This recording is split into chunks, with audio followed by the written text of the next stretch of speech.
வாசிப்போம். எனக்கு உபதேசம் பண்ணுங்கள், நான் மௌனமாய் இருப்பேன்.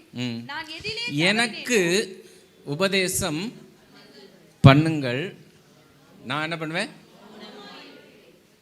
யோசிச்சு பாருங்க, நமக்கு உபதேசம் பண்ணுங்கள். நம்ம இருக்கிற பெரிய கஷ்டம் என்னன்னா உபதேசத்தை கேட்கறது. ஆனால் இங்கே இவர் சொல்றாரு உபதேசம் பண்ணுங்கள். நான் என்ன பண்ணுவேன்? மௌனமாக இருப்போமா? நம்ம வீட்டில் ஹஸ்பண்ட் வந்து ஒரு ஆலோசனை சொல்கிறாரு, அவர் சொல்லி முடிக்கிறதுக்குள்ளே 100 வார்த்தை என்ன பண்ணிடும் நமக்கு வந்துடும். அதே போல் பெண்கள் என்ன பண்ணுவாங்க, ஏதாவது ஒரு வார்த்தையை சொல்லணும்னு நினைப்பாங்க, சொல்கிறதுக்குள்ளே இவங்க என்ன பண்ணுவாங்க, பேசி வாய் அடைச்சி உனக்கு ஒன்றும் தெரியாது நீ மக்கு அப்படின்னு பண்ணிடுவாங்க. அப்போ எல்லாரும் உபதேசம் பண்ணுகிற பொழுது நான் கேட்பேன் என்ற மனநிலை யாருக்கும் என்ன பண்ணலை? இல்லை தானே? எனக்கும் ரொம்ப இல்லை. நான் அதில் பூரணன் அப்படின்லாம் சொல்ல முடியாது. ரொம்ப கஷ்டம். உபதேசத்தை கேட்குறது வந்து ஏற்றுக்கொள்கிறது ரொம்ப கடினம். ஆனாலும் அது ரொம்ப அவசியமாக இருக்கிறது என்று ஆண்டவர் எதிர்பார்க்கிறார். அங்கே வாசிக்கும் பொழுது எனக்கு உபதேசம் பண்ணுங்கள், அதை நான் என்ன பண்ணுவேன்? உபதேசம் பண்ணும்போது மௌனமாக இருப்பேன். திரும்ப வாசிங்க. நான் எதுக்கு உபதேசம் அப்படின்னா, நான் எதினால் இல்லை எதில் தவறினேனோ அதை எனக்கு தெரியப்படுத்துங்க. அதுதான் பிரச்சனை நமக்கு. எது பிரச்சனை? நீங்கள் எதில் தப்பு பண்ணீங்க, நீங்கள் எதில் குறைஞ்சி போயிட்டீங்க, உங்கள் வாழ்க்கையில் எது மிஸ்டேக்குன்னு சொன்னால் நமக்கு என்ன கோபம் வருது? பயங்கர கோபம். எனக்கு தெரியாதா? இப்போ நான் பிரசங்கம் பண்ணுறேன்னு வைங்களேன், திடீர்னு ஒருத்தவங்க வர்றாங்க, பாஸ்டர் நீங்கள் சொன்ன பேசின பிரசங்கத்தில் இது குறையாக இருக்குன்னா உனக்கு என்ன வரும்? எனக்கு என்ன தோணும்? உடனே நான் ஆயிரக்கணக்கில் 10-12 வருஷமாக பிரசங்கம் பண்ணிக்கிட்டு இருக்கேன், வாரம் வாரம் பிரசங்கம் பண்ணுறேன், எனக்கு நீ கோபமாக வராதா? எனக்கு ஒருத்தர் சொன்னார், இப்போ இல்லை பல வருஷங்களுக்கு முன்பாக கோடம்பாக்கத்தில் ஒரு பிரசங்கம் பண்ணி முடித்த உடனே அது அந்த லைவில் வந்துச்சு. அப்போ மதுரையில் இருக்கலாம் ஷேர் பண்ணேன். எங்கே போனீங்க? சென்னைக்கு போனேன். என்ன பேசுனீங்க? அப்போ ஒரு வார்த்தை சொன்னேன். அப்போ அதை ஷேர் பண்ணி முடிச்சுட்டு பிறகு எல்லாம் கேட்டுட்டார் அவர். அப்போ கடைசியாக எனக்கு ஒரு வார்த்தை சொன்னார், பாஸ்டர் பிரசங்கெல்லாம் நல்லா தான் இருந்துச்சு. என்ன இருந்துச்சு? சூப்பராக இருந்துச்சு. ஆனால் நீங்கள் இந்த ஒரு சொன்னீங்க தெரியுமா, ஆனால் இது என் மனசுக்கு சரியாக படலை அப்படின்னார். என்ன விஷயம் அப்படின்னா, அப்போ ஒரு சில காரியங்களை எனக்கு சொன்னார். அப்போ யோசித்து பார்த்தேன், அது உண்மையாகவே அது சரியாக தான் இருந்துச்சு. அதற்கு பிறகு அப்படிப்பட்ட காரியங்களை நான் செய்கிறதில்லை. எப்பயாவது தவறாக என்னை அறியாமல் ஏதாவது சொல்லிட்டு தான் உண்டு, மற்றபடி. ஆனால் அவர் என் பிரசங்கத்தை கேட்டு எனக்கு என்ன சொல்கிறார், நல்லா இருந்துச்சு, ஆனால் இதை மட்டும் நீங்கள் சொல்லாமல் இருந்தீங்கன்னா, இந்த உதாரணத்தை மட்டும் நீங்கள் சொல்லாமல் இருந்தீங்கன்னா ரொம்ப நல்லா இருந்திருக்கும் பாஸ்டர் அப்படின்னாங்க. அப்போது நமக்கு நம்முடைய ப்ரொஃபஷ்னல்லையோ நம்ம எதில் சிறந்திருக்கிறோமோ அந்த காரியத்தில் நமக்கு ஒரு ஆலோசனை, எதிலே தவறினோம் என்று சொல்லுகிற பொழுது நமக்கு என்ன வருது? கோபம் வருது. ஆனால் இங்கே யோபு எழுதுறார், வாசிங்க. எதிலே தவறினேனோ தெரியப்படுத்துங்கள். செம்மையான வார்த்தைகளில் எவ்வளவு வல்லமை உண்டு. எதிலே தவறினோ எனக்கு என்ன பண்ணுங்க? தெரியப்படுத்துங்க. இந்த வருஷ கடைசியில் நீங்களும் நானும் வந்திருக்கோம். நம்முடைய வாழ்க்கையில் அநேக பாதைகளில் நம்ம கடந்து வந்திருக்கிறோம். இந்த வருஷத்தை முடிக்க போகிறோம். இந்த வருஷத்தை ஆரம்பித்த பொழுது நமக்கு அநேக எதிர்பார்ப்புகள் உண்டு, அப்படி தானே? அநேக எதிர்பார்ப்புகள் இருந்துச்சு. அதே எதிர்பார்ப்போடு ஆரம்பித்தோம். ஆனால் அந்த எதிர்பார்ப்புகள் எல்லாம் நம்முடைய வாழ்க்கையில் நிறைவேறிடுச்சா அப்படின்னு யோசித்து பார்க்குற பொழுது அநேக காரியங்கள் நம்ம வாழ்க்கையில் என்ன பண்ணலை? நிறைவேறலை. ஆண்டவர் இந்த புது வருஷத்தில் என்ன வாக்குத்தத்தை நமக்கு கொடுத்தார்? சட்டுன்னு சொல்லுங்களேன். விழுந்து போனதை திரும்ப கட்டுவேன், அப்படி தானே? விழுந்து போனதை கட்டுவேன். அப்போது நம்ம வாழ்க்கையில் விழுந்து போனது இன்னைக்கு கட்டப்பட்டு இருக்கிறதா? எனக்கு இதுதான் வாக்குத்தத்தம், எனக்கு தெரியாது. விழுந்து போனது கட்டப்பட்டு இருக்கிறதா?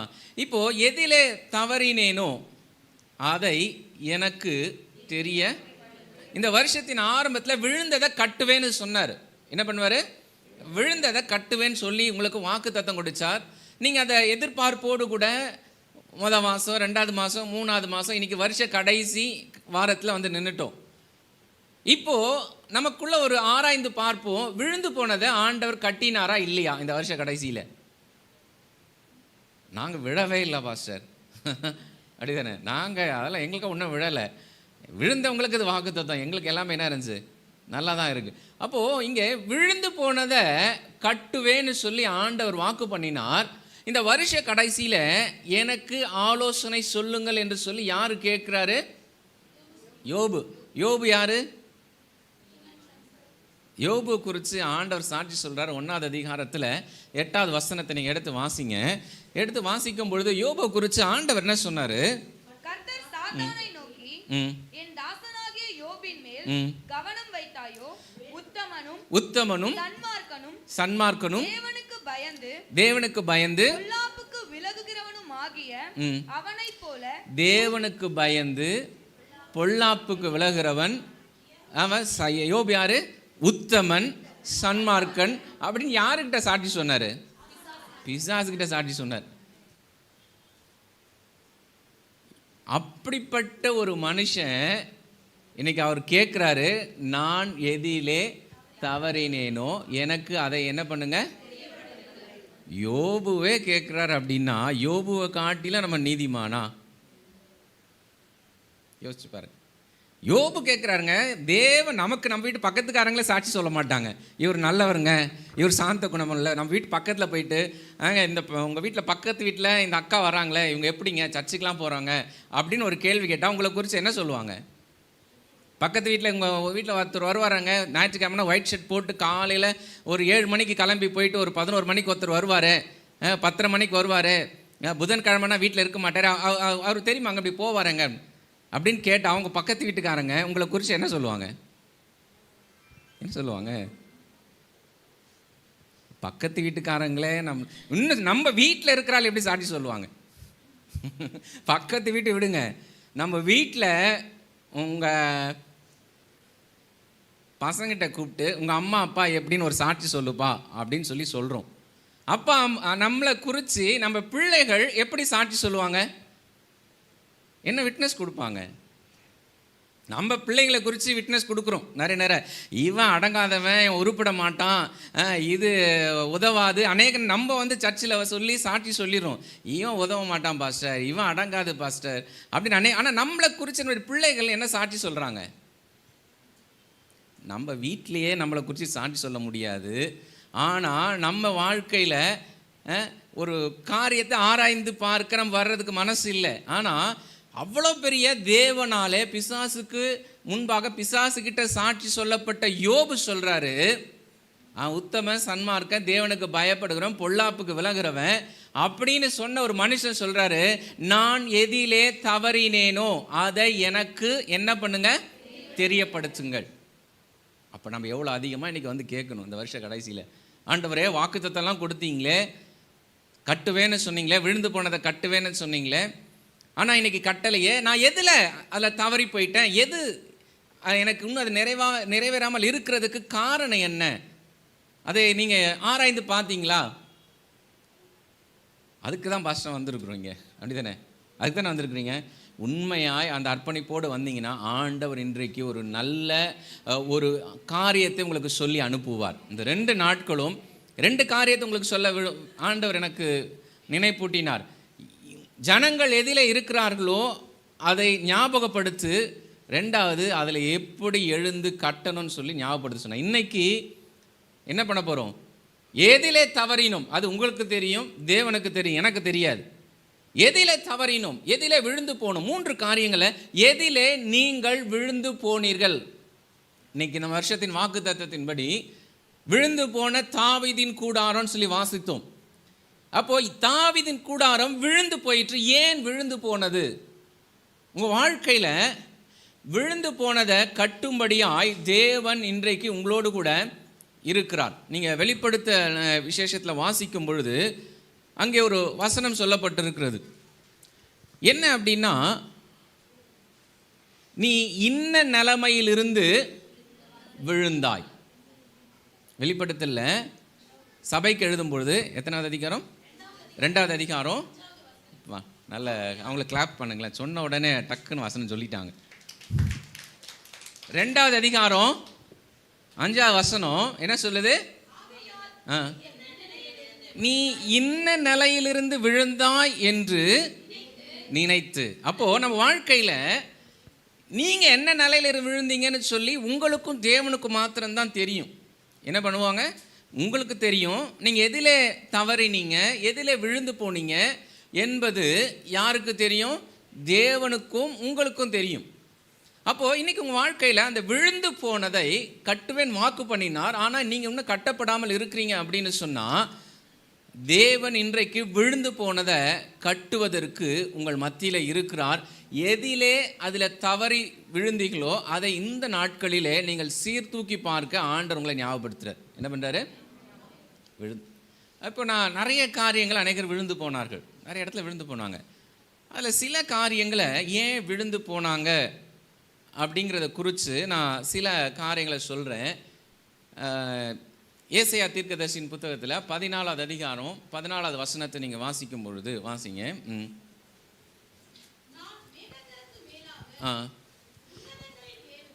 நான் மேகங்களுக்கு மேலாக உன்னதத்தில் ஏறுவேன், ஒப்பாவேன் என்று இருதயத்தில் சொன்னாய். பாருங்க, அவன் இருதயத்தில் தான் நினைச்சான். யாரு நினைச்சா? சாத்தான் நினைச்சான். அவன் நினைக்கும் போது அவன் சாத்தான் கிடையாது. அவன் நினைக்கும் போது அவன் யாரா இருந்து நினைச்சான்? அவன் அபிஷேகம் பண்ணப்பட்ட கேருப். அவன் அதை நினைக்கிறதுக்கு முன்பதாக, அந்த சிந்தனை வருவதற்கு முன்பதாக ஆண்டவர் அவனை எப்படி வச்சிருந்தார் அப்படின்னு சொன்னால், அவன் அபிஷேகம் பண்ணப்பட்ட கேருப். எசேக்கியேல் 28 வாசிக்கும் பொழுது அவனுக்குள்ளாய் வைத்து அத்தனை கிருபைகளையும் வரங்களையும் அவனுக்கு வந்து மேன்மைகளை சொல்றார். ஆனால் அவன் இருதயத்தில் நினைச்ச பொழுது ஆண்டவர் அவனை கீழே விழத்தள்ளினார். இவன் ஏன் விழுந்தான்? அவன் வாழ்க்கையில் பெருமை வந்த பொழுது அவன் அதிலே விழுந்து போனான். என்ன வந்துச்சான்? பெருமை. தேவனுடைய ஜனமே, பெருமைங்கிறது அவ்வளோ பெரிய காரியமா? பெருமைப்படக்கூடாதா? ஆண்டவர் நம்ம பெருமைப்படக்கூடாதுன்னு சொன்னாரா? நம்ம பெருமைப்பட தப்பா ரைட்டா? தப்பு. சரி, பெருமைப்படக்கூடாது. அப்போது இயேசு கிறிஸ்துவிட்ட சீஷர்கள்னு சொல்கிறாங்க, பிசாசுலாம் திறந்துச்சு, ரொம்ப வந்து சந்தோஷப்பட்டு சொல்கிறாங்க. அவங்க எப்படி சொல்லியிருப்பாங்க? நாங்கள் போனோம், பேய் துரத்தணும், பிசாசுலாம் ஓடிச்சு, ரொம்ப சந்தோஷமாக இருந்துச்சு. அவங்க என்ன வந்து சொல்லியிருப்பாங்க? அப்படியே தாழ்மையாக பணிவோடன்னு சொல்லியிருப்பாங்க நினைக்கிறீங்களா? எப்படி சொல்லியிருப்பாங்க? ஒரு அவங்களுக்குள்ள ஹாப்பி இருந்து சந்தோஷமாக இருந்திருப்பாங்க. பக்கத்தில் இருக்க இன்னொரு சீஷர்லாம் பார்த்துருப்பாங்க, கூட எல்லாம் பார்த்துருப்பாங்க. அப்போ அவங்களுக்குள்ள என்ன இருந்திருக்கும்? ஒரு உயர்ந்த அனுபவம் இருந்திருக்கும். சரிங்களா? சீஷர் என்ன பண்ணார்? ஏசு அவங்களுக்கு என்ன பதில் கொடுத்தாரு? இதுக்காக நீ சந்தோஷப்படாத. நீ என்ன பண்ணாத? இதுக்கு சந்தோஷப்படாதப்பா, இதுக்கு மேலான ஒரு காரியம் இருக்குது, அதுக்காக என்ன பண்ணு? சந்தோஷம். அப்போது தேவன் நம்ம வாழ்க்கையில் பெருமைக்கு எதிர்த்து நிற்கிறார் என்பது உண்மைதான். ஆனால் அதே நேரத்தில் நீங்கள் அந்த பெருமை என்ற நிலைக்கு வருகிற பொழுது அந்த பெருமையை ஆண்டவருக்கு கிரெடிட்டை கொடுத்துருங்க. நீங்கள் தான் செஞ்சுருப்பீங்க. அந்த பெருமை யாருக்கு கொடுத்துடணும்? ஆண்டவர் கொடுத்து. அவன் விழுந்து போனான். நீங்கள் தானியேல் தீர்க்கதரிசியின் புத்தகத்தில் 4வது அதிகாரம் 30வது வசனம் வாசிக்கும் பொழுது அங்கே நேபுகாத் நேச்சாரை குறித்து நம்ம வாசிக்கிறோம். இது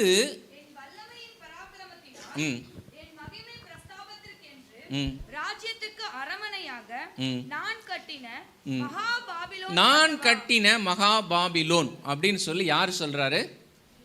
நேபுகாத்நேச்சார். இது யார் கட்டினாரு? வேற ராஜாவா கட்டின? அவர் தானே கட்டினாரு. யார் கட்டினது? கட்டினது உண்மைதான். பாபிலோன் அந்த பெரிய தொங்கு தோட்டம் போன்ற அமைப்பை அந்த நாட்களில் அவ்வளோ ஞானம் உள்ளவர்களாக உருவாக்குனது யாரு? அவர் தான். அவ்வளோ ஞானம். அப்போ அந்த ஞானம் அவருக்கு இருந்துச்சு. உண்மை தானே? யோசிச்சு பாருங்க, எவ்வளோ அறிவு வரும். இன்றைக்கும் சயின்டிஸ்ட் பார்த்து என்ன பண்ணுறாங்களா, இந்த பாபிலோன் தொங்கு எப்படி தண்ணி மேலே போச்சு, எப்படி அது இருந்திருக்கும்னு ஆராய்ச்சி பண்ணுறாங்க. அவங்களுக்கு என்ன பண்ணலை, எப்படி இவ்வளோ அறிவு இருந்துச்சு. பிரமிடு கட்டின ஆட்கள் இருக்காங்க, பிரமிடுக்குள்ளே எப்படி இப்படிலாம் வந்துச்சு, இருக்க முடியுமான்னு அந்த அறிவு இன்னைக்கும் நம்மளால் என்ன பண்ண முடியல. ஆச்சரியமாக தான் இருக்குது. அப்போது இவர் கட்டினது தான், அவர் கட்டினது தான் அந்த பாபிலோன். உண்மையாக அதுக்கு சாதாரணமாக கட்டியிருப்பாரா? எவ்வளோ படிச்சிருக்கலாம். ஒருத்தர் ராஜாவாக ஆகிறதுனால கூட்டு போய் யாராவது ராஜாவாக ஆக்கிடுவாங்களா? அவர் போர் பயிற்சி எடுத்திருக்கணும், நிறைய இளவரசராக இருந்திருப்பார், போரில் வெற்றி பெற்றிருப்பார். அடுத்த நாளில் அவங்க வந்திருப்பாங்க ராஜாவாக வந்து அப்போ அநேக ஒரு தகுதியின் அடிப்படையில் உயர்த்தப்பட்டு தான் வர்றாங்க. அப்போ அவ்வளோ திறமையாக ஞானமாக ஒரு பெரிய பாபிலோனை கட்டி எழுப்புறாரு. இப்போ எழுப்புனது தவறல்ல. அப்போ அவர் சொல்கிறாரு, நான் கட்டின மகா பாபிலோன் என்று சொல்லி அத்தனை கிரெடிட்டை யார் எடுத்தாரு? இன்னைக்கு பெருமை அப்படின்னா நினைக்கிறோம். இன்னைக்கு நீங்கள் உங்கள் குடும்பத்தில் உழைக்கிறது, பெரிய நீங்கள் வேலையில் இருக்கிறது, நீங்கள் பெருசாக வீடு கட்டுறது எல்லாமே உண்மையாக உங்கள் திறமை, உங்கள் கிருபை, ஆண்டவர் கொடுத்த கிருபை தான். நீங்கள் தான் கஷ்டப்பட்டுருக்கீங்க, நீங்கள் தான் படிச்சிருக்கீங்க. ஆனால் என்ன தான் செய்தாலும் அதனுடைய மகிமை நம் தேவனுக்கு தான் கொடுக்கணும். இன்றைக்கி அநேக நேரங்களில் அநேகர் விழுந்து போகிறாங்க. அதுக்கு காரணம் என்ன தெரியுமா? ஆரம்ப நிலையில் ஒரு சாதாரண நிலையிலேருந்து ஒன்று ஆரம்பிப்போம், படிப்படியாக வளரும். சரிங்களா? அந்த படிப்படியாக வளர வளர என்ன ஆகிடுது அப்படின்னா, உயர உயர நம்மளை உயர்த்தி வந்த அந்த தேவனையும் நம்ம உயர்த்தி வந்த பாதைகளை நம்ம பார்க்கறது இல்லை. என்ன பண்ணுறதில்ல? பார்க்குறது. நான் பிரசங்கம் பண்ணுறேன்னு வைங்களேன், நிறைய பிரசங்கங்கள் பண்ணிகிட்ருக்கோம். முதல் பிரசங்கம் எப்படி பண்ணியிருப்பேன்? பயந்துருக்கும், ஜுரம் வந்திருக்கும். சரிங்களா? நிறைய நடந்திருக்கும் உடம்புல. இப்போ இன்றைக்கி நம்ம பிரசங்கம் பண்ணுறோம். அப்போ பிரசங்கத்தை பண்ணிவிட்டு நான் எப்படி மேடையில் இறங்கியிருப்பேன், இன்றைக்கி நான் எப்படி இறங்குறேன்னு ஒரு வித்தியாசத்தை உங்களுக்கு தெரியாது, எனக்கு தெரியும். நான் பிரசங்கம் பண்ண மனநிலைமையோடு கூட இன்றைக்கு என் மனநிலைமை இருக்குமானா கர்த்தர் என்னை உயர்த்தி வச்சிருப்பார், இன்னும் மேன்மை வச்சிருப்பார். ஆனால் எனக்கு தானே தெரியும், நான் பண்ணுவேனே, எனக்கு தெரியாத பிரசங்கம்மா அப்படின்னு நான் உள்ள ஏறுறேன் அப்படின்னு சொன்னால், அப்போ ஒரு நாள் ஆண்டவர் என்னை விட தள்ளிடுவார். ஒருவேளை எனக்கு நல்ல வசனங்கள் 1000 வசனங்கள் தெரியலாம், எத்தனை வியாக்கியானங்கள், அது முக்கியம் அல்ல. ஆனால் அதில் படிப்படியாக உயர்ந்து தான் வந்திருக்கலாம். ஆனால் நான் அந்த அடிப்படையை மறந்து இதை கொடுத்தவர் தேவன், தேவன் தான் என்னை உயர்த்தி வச்சாருங்கிற என்னைக்கு நான் மறக்கிறனோ அன்னைக்கு நம்முடைய வாழ்க்கையில் நாம் விழுந்து போகிறோம். இன்றைக்கி அநேகருடைய வாழ்க்கையில் நீங்கள் ஆரம்பிக்கிற தொழிலாக இருக்கலாம், நீங்கள் கட்டுகிற வீடாக இருக்கலாம், இல்லை நீங்கள் செய்கிற எந்த ஒரு காரியமாக இருந்தாலும் நீங்கள் படிப்படியாக அதை கட்ட ஆரம்பிக்கிறீங்க. அது கட்டி வருகிற பொழுது, அது உயர்ந்து வருகிற பொழுது, நீங்கள் ஆசீர்வதிக்கப்பட்டு மேன்மை அடைந்து கொண்டு வருகிற பொழுது உங்கள் எண்ணங்களும் உங்களுடைய செயல்களும் அது எப்படி இருக்குது? அந்த உங்களை யாராவது கேட்கும் பொழுது நீங்கள் அங்கே யாரை மேன்மைப்படுத்துகிறீர்கள்? யார் என்ன பண்ணுறீங்க? மேன்மைப்படுத்துறீங்க. மேன்மைப்படுத்துகிறோமா? அப்படி மேன்மைப்படுத்துனீங்கன்னா உங்களுடைய உயர்வு என்றைக்கு நின்று கொண்டே இருக்கும். இல்லை நான் தான் அதை செஞ்சேன் அப்படின்னு நீங்கள் நினச்சாலோ இல்லை நீங்கள் சொன்னாலோ அங்கே நீங்கள் விழ ஆரம்பிக்கிறீங்க. இன்றைக்கி அநேகருடைய வாழ்க்கையில் நல்ல நிலையில் வந்துடுறாங்க. என்றைக்குமே பாருங்கள், ஒரு மனுஷன் விழுறதுக்கு முன்பதாக அவங்க வாயில் நான்ற வார்த்தை அடிக்கடி வரும். என்ன வரும்? நான் செஞ்சேன், இந்த ஸ்பீக்கர் நான் வாங்கி கொடுத்தேன், இந்த ஏசி நான் போட்டேன், இந்த ஆத்துமா நான் கொண்டு வந்தேன். கொஞ்ச நாளில் பாருங்கள், சீக்கிரத்தில் அந்த நபர் விழுந்து போவார்கள். இன்றைக்கி நம்ம ஒரு மனுஷனுடைய விழுகை அந்த நான் என்ற காரியத்தில் தான் என்ன பண்ணுது? ஆரம்பிக்குது. அப்போது இன்றைக்கி வாழ்க்கையில் நீங்கள் விழுந்து போகாமல் இருக்கிறீங்கன்னா தேவ கிருபை. ஒருவேளை ஏதோ ஒரு குறைவு வந்திருக்கு அப்படின்னா நீங்கள் உயர்ந்ததுடைய கிரெடிட்டை நீங்கள் எடுத்தீங்களா இல்லை தேவனுக்கு கொடுத்தீங்களான்னு கொஞ்சம் ஆராய்ச்சி பாருங்கள். நல்லா வந்துச்சு பாஸ்டர், நல்லா படித்து வந்தான், நல்லா பிஸ்னஸ் வந்துச்சு, நல்லா எல்லாம் வந்துச்சு, ஆனால் இப்போ அது இல்லை. கொஞ்சம் ஆராய்ந்து பாரு, எதில் தவறணும், எதில் அந்த குறைவு வந்துச்சு, எங்கே ஆரம்பிச்சது. கண்டிப்பாக அது நீங்கள் தெரிஞ்சுக்கணும். ஒருவேளை தெரியலைன்னா இன்றைக்கி ஆண்டவருடைய ஒத்தாசையை கேளுங்க. நீங்கள் 2 ராஜாக்கள் 6வது அதிகாரம் 5வது வசனத்தில் வாசிக்கும் பொழுது அங்கே தீர்க்கதரிசி என்ன பண்ணுறாங்க, நாங்கள் என்ன பண்ண போகிறோம், எலிசாட்ட வந்து கேட்குறாங்க, நாங்கள் இந்த இடம் நெருக்கமாக இருக்குது, நான் உங்கள் வீடு கட்டணும், மரம் வெட்டணும்னு போகும்போது அவங்க போகிறாங்க. போய் என்ன பண்ணுறாங்க, மரங்களை வெட்ட போகிறாங்க. வெட்டும் பொழுது கோடாலி என்ன ஆயிடுச்சு? விழுந்துச்சு. தண்ணியில் விழுந்துடுச்சு.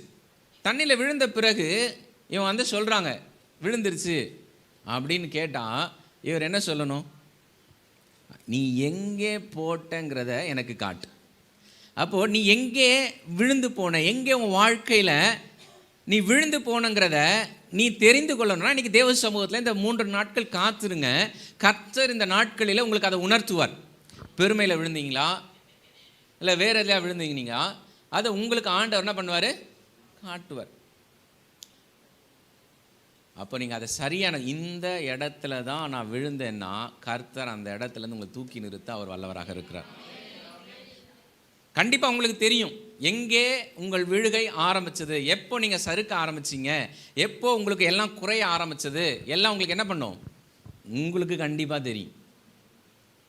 அப்போ கொஞ்சம் ஏன் விழுந்து போனீங்க? ஒருவேளை உங்கள் வாழ்க்கையில் பெருமை இருக்கா, இல்லை தேவனுக்கு கொடுக்க வேண்டிய மகிமையை நீங்கள் உங்களுக்கு எடுத்துக்கிறீங்களா, இல்லை அடிக்கடிக்கு நான் செஞ்சேன் நான்ற வார்த்தை என்னைக்கு அதிகமாக உங்கள் வாழ்க்கையில் இது ஒரு அடையாளம். என்னைக்கெல்லாம் நீங்கள் நான்ற வேர்டு அதிகமாக யூஸ் பண்ணுறீங்களோ அதுக்குன்னு யார் சமைச்சானா, இது தேவ கிருபையில் சமைச்சான்லாம் சொல்கிறாதீங்க. என்ன சொல்லக்கூடாது, இது அப்புறம் வேறு மாதிரி ஆயிரும் வீட்டில். கிறிஸ்மஸ்க்கு எப்படிப்பா புடவை வாங்கிட்டு வந்தீங்க, இது நான் இல்லை, இது அப்படி அதெல்லாம் இல்லை. ரொம்ப எக்ஸ்ட்ரீமாக போகாதீங்க, அதை சொல்லலை நான். நீங்கள் உயர்த்தப்படுகிற போது கனத்துக்குரியதை அந்த கனத்தை தேவனுக்கு கொடுங்க. கட்டும்படியாக ஆண்டவர் கூட இருக்கிறார். முதல்ல விழுந்து போயிட்டீங்க, ஏன் விழுந்தோங்கிறது தெரியணும்.